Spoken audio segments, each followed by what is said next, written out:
Welcome to a special bonus talk edition of Sports Talk Philadelphia here on LaSalle TV. Alongside Sam Brown and Tyler Small, I'm your host, Josh Abrams, and we are here to talk some Flyers. The Black and Orange have had a pretty successful last couple of games. And Sam, let's start off with you. What has been going so well for the Black and Orange so far? Well, they're finally putting some wins together by getting contributions from pretty much everywhere, from the offense, from the defense. Everyone's stepping up, everyone's doing their job, and it's finally coming together.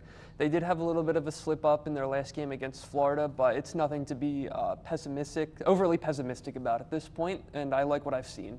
How about you, Tyler? What are your thoughts so far? Same point, basically. It really has been a plethora of players that have just been stepping up.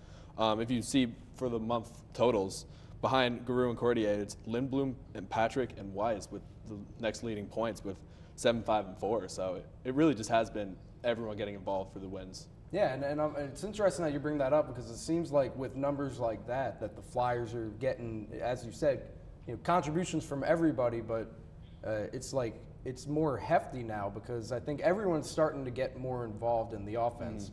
As you see there, 5-1-1 in our last 7 games, and that loss, that one in the middle, came on Tuesday against the Panthers. And even in a loss, I think that might have been the first. Would you say that was the first loss where you can't really lose sleep over it?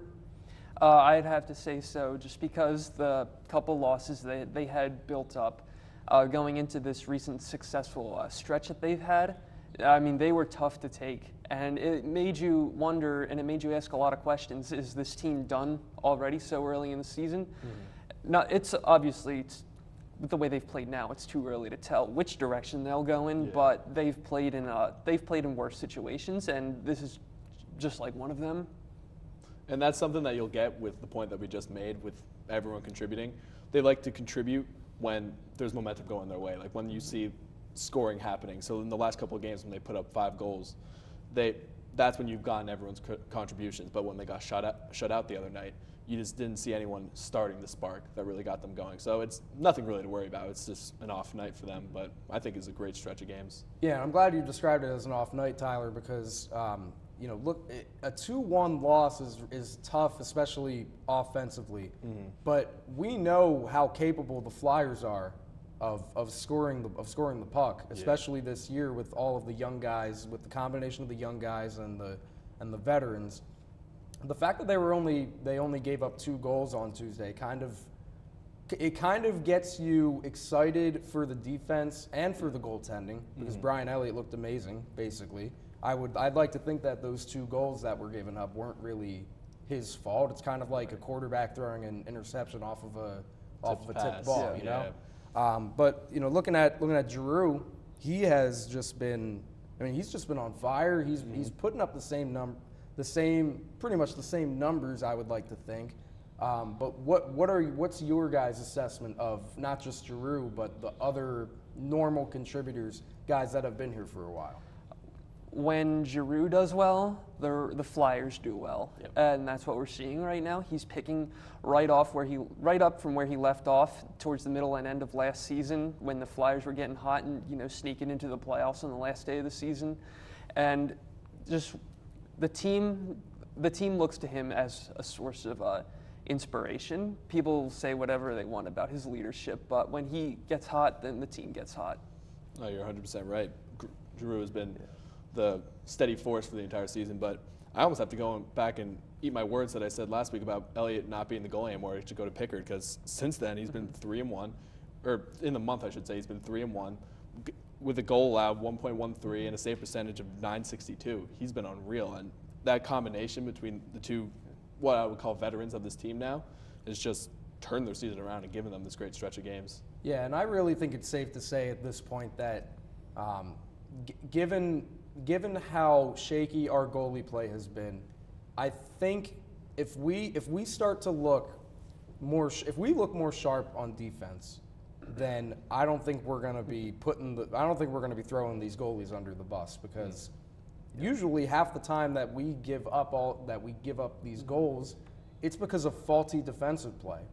And when you look at let's talk about their shorthanded shorthanded issues because especially in the game against Arizona. Sam, you and I were texting back and forth about just about how, how could you be so shaky on the power play?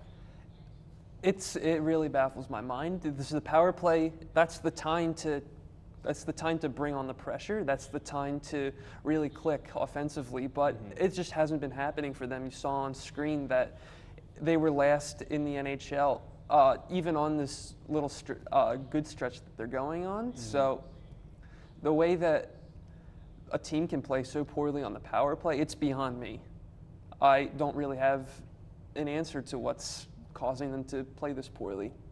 And it's just coaching schemes, basically. It's just they need a new play out of it because they really do need to put the nail in the coffin there. When they're scoring all these goals and they can't get it when they have the advantage, that's just huge to them. And you almost want it to be even then, so you could just keep living off the other team's mistakes because of the goals that they have been scoring, they have been scrappy. They have been getting good steals deep in their own territory or on the vice versa near the net and just finishing goals off like that. One more thing about that, 2 for 28 in this good stretch. That came against some really weak teams too. Yeah.